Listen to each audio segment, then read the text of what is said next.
This is Who Are We Voting For? Meet the candidates. I put these videos together so you could put a name to a face to the candidates that you're voting for. So we don't go into the voting booth wondering who we're voting for. This is for the voters and not for the candidates, so we are more educated as voters.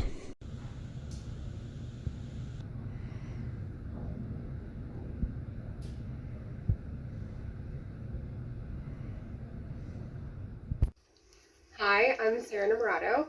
I'm a Pittsburgh lifer. So I grew up in Ross Township. I graduated from North Hills High School. We grew up right off of Thompson Run Road in, what I would describe as pretty typical suburban lifestyle. Had two Cocker Spaniels, Mandy and Candy, and I have a younger sister. And we had a playground in the side yard and a big oak tree in the front yard that I used to climb and read books in the summer. And a lot of that changed when I was a teenager. When I was about 14, 15 years old, I came home one day and my mom said, "You have to go stay at your aunt and uncle's house." And she arrived the next day without my dad. And that's when she told me and my sister that my dad was struggling with an addiction to opioids, and that he was going to be trying to get help. And that really changed the way that our family functioned. We had, my dad was in and out of rehab quite a bit. He was holding a job during that time. And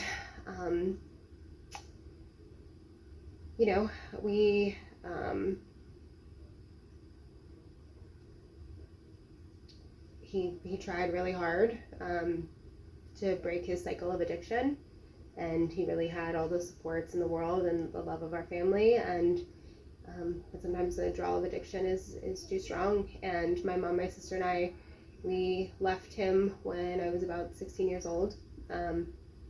And so I had to grow up quite early. I was someone who was really involved in, sports and after school activities, and, I was really kind of forced to work after school and on weekends instead of, participating and continuing to participate in tennis and swim team and things like that, things that my peers were doing. And really felt alone during that time because there wasn't a lot of there's still, to this day, there's still a lot of stigma, but especially in the early 2000s, quite a bit of stigma, especially in, I would say, fairly middle-class suburban township. So, that's really what kind of has inspired my work and, my path in life. When he passed in my early 20s, I decided I'd put myself through school at the University of Pittsburgh, and I studied business because that was kind of the thing I knew. No one else in my family besides my dad had ever gone to college, and I saw an opportunity to study business, be able to get a job at a corporation, be able to take care of my mom and my sister and my family, and find some stability that I'd been craving for quite some time. And graduated during peak recession in 2008, so struggled to get started with my career, but ended up in the retail sector with an international tech company, and did that for a couple years. Did a leadership program through them that was 2 years long, and during that time my father passed, and after he passed, I was really looking at my life and wanting to figure out how I could give back to a community that I felt held me up and supported me and my family during a time of great need and turmoil. And I was applying for the Peace Corps, and I had someone who acted as a mentor for me, and she really showed me that there was a lot of work to do in my own backyard. And so I started volunteering and serving on boards of various nonprofits, and ended up leaving my career in the corporate world and went into the nonprofit space and never really looked back from public service. So the nonprofit I worked for is now called Grounded. It used to be called G-Tech Strategies, and it was awesome. We were able to go and work with residents and help them turn vacant, blighted land into green spaces that were really driven by the voices of the residents there. And that has always really stuck with me of, making sure you're not telling, like, you don't know any more than the person next to you. Everyone has a different lived experience and a different perspective, and that wisdom needs to be cherished and respected and honored. And that mindset of how do we work together? How do you make sure if you're an outsider going into a community, that you're not going in with all the answers, you're going in humbly, and you're asking for support and for collaboration and camaraderie as you're working towards a common goal. And that's, something that has stuck with me in my life. And I did work there for a number of years and then was able to go out on my own and start my own consultancy and work with different government agencies and nonprofits and small businesses to do strategic communications and policy and fundraising and a little bit of everything. And so that's kind of what inspired me to get where I am today. So I'm running for county executive because we need to create a region where we can all thrive. And that's how I got into politics, because I saw not only my experience with my family and us falling through the cracks and dealing with housing instability and, watching my mom with a high school degree try to find a job where she could support me and my sister as a single parent. But I know that is an all too common story that exists throughout our region. And it was that personal story and also understanding how there's so many other folks who are falling through the cracks. That's why I got involved in politics. I always say I'm a reluctant politician. And, the opportunity came to me to run in 2018. And we ran a race where I was considered the underdog the entire time. We ran against the status quo, and we ran a campaign that was progressive, that connected with people in a real and honest way. And no one saw it coming, and we ended up increasing voter turnout, nearly doubling voter turnout, and getting 2/3 of the vote in a Democratic primary, which is like pretty incredible. And so that method of campaigning and always centering people and always going to people's doorstep and saying, you don't need to agree with me 100% of the time, but I'm here to work for you, and I'm here to dialogue honestly, and I'm here to ask for your collaboration so that we can build a better world that includes all of us, and giving every single one of us the opportunity to be able to be our best selves. And so, that's the spirit I want to take to the county exec role. As doing this state rep thing for nearly half a decade, I've been able to build coalitions to pass legislation even when I was in the minority. So even with a Republican majority, I was able to work across the aisle, build coalitions with grassroots individuals, as well as businesses, and pass not just a bridge namer bill, but a bill that put $125 million into a fund that can help people repair their homes, and also create good paying local jobs and help us reduce our overall energy use by making our homes more efficient. So I've been able to be successful in my role. I've been able to bring back millions of dollars to repair roads and bridges, but also build up libraries. And during that whole time, I've been progressive, I've been people-centered, but my approach has always been to center people, to bring in the best research and evidence, and really find places where my convictions overlap with other people's, so that we can build something that can be good for the people that we are elected to serve. And as county executive, I think that's the mindset we need. We need to be able to go into municipalities that have been left out of county government for quite some time, to speak with residents about what's on their minds, what their priorities are.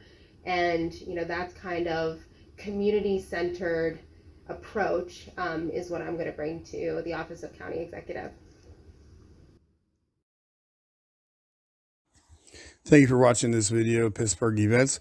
To watch this video again or any other video from Pittsburgh Events, you can go to the YouTube channel. It's 18 Ricco. It's youtube.com/18RICCO. Again, thank you for watching, and you can check out this video and any other video from Pittsburgh Events and many other videos that didn't make it on TV. So I'm a doer, I'm collaborative, I'm a little bit of a policy wonk, and I love the people of this region. So I'm a doer. I'm able to pass legislation and bring money back for our communities, but also every day as a state representative, we have our office door open, and so we are helping people solve their problems every day. And sometimes we have really intense situations where we have someone who's living in their car and they trust us, so we help connect them with the resources and services that they need. Other times it's a senior citizen who needs a bus pass, so it's much easier, but that's kind of the spirit we bring. We work a lot with our municipal leaders to make sure that they have the resources they need to care for the community members that they represent. I am collaborative, so I work not only with my fellow Democrats to get things done, but I've worked a lot with community-based organizations, and I believe in the spirit of co-governance. And what that means is that I'm not alone the decision maker in the types of legislation that I draft and prioritize, but I work together with folks who have that lived experience, community organizations that are doing the work day in and day out, and also the academic experts. So working collaboratively and building those tables to ensure that we have the best policy possible to help the most amount of people. And I love policy. So, I've been able to work on, like I've mentioned, the whole home repair bill and get that passed. That was conceptualized because I was doing a program through the Yale School of Public Health on climate change communication, and we had to write our final project. And I was thinking about, the way that we help get resources towards addressing climate change is really connected to quality of life issues and really make it real for people. It's not just about a polar bear in a far off land. It's about really making these investments in a way that helps us reduce our energy use, but also can be a social justice issue, can also enhance the quality of life of you and your family by participating in these types of things. And really, as county executive, our largest budget line item is human services. And, I've worked extensively with groups that address food insecurity, are working to help with the housing crisis and caring for our unhoused neighbors, and making sure that we're, supporting our youth from childcare scenarios, quality pre-K, into ensuring that we have good quality out of school time for our young people. So, those types of relationships are extremely important when you are going for a role like county executive. So a lot of folks think about the county executive and they think about economic development, and they think about how are you going to, bring us into the economy of the future and make sure that we have good paying jobs, that businesses want to stay here, that young people want to move here and build a life here.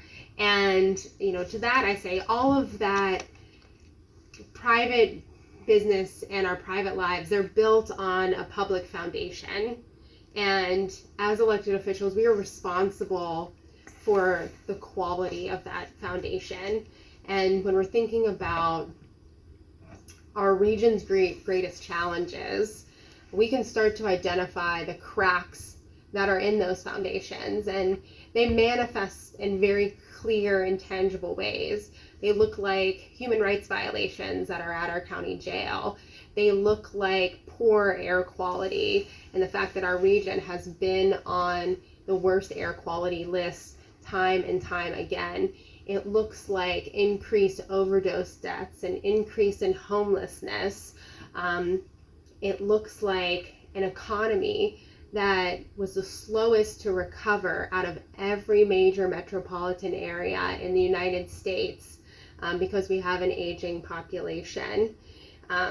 It's that and so many more things that, we are tasked with as elected officials, and as county executive will have to be a priority, because you can't build a skyscraper on a crumbling foundation. So we have to prioritize taking care of those crises so that we have a very strong public foundation that we are investing in, so that we can build a region, an economy that's vibrant, that's diverse, that's inclusive, where people can share in the prosperity for what's coming into our region. That is the role of the county executive, and that's what I'm going to prioritize when I'm in that office.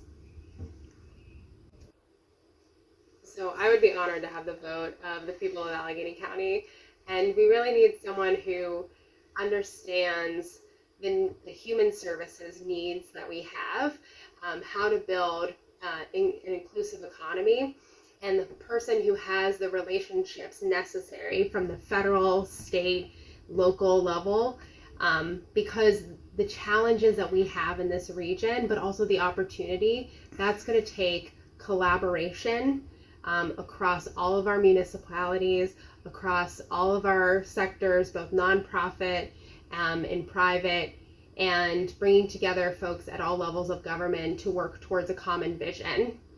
I'm going to be 37 years old in a few weeks, and the average age of people in this county is 40 years old. And so when we talk about the need to keep young people here, we're talking about my generation and younger, and we need folks who have proven leadership, but also the youth and the energy to be able to think innovatively, to think collaboratively, and to think in a future-focused way on how we can inclusively bring us all forward and build a county and a region that can work for all of us. And I'm that person, and I would be honored to be your county executive and also the first woman county executive. Thanks for watching the video. Make sure you hit the like button and subscribe to the channel so I can bring you more videos on subjects like this and many other topics. Please leave any comments in the comment section. Any questions or comments, I'll get back to them as soon as I possibly can. Thanks a lot for watching. Hope you have a great day, and I'll see you in the next video.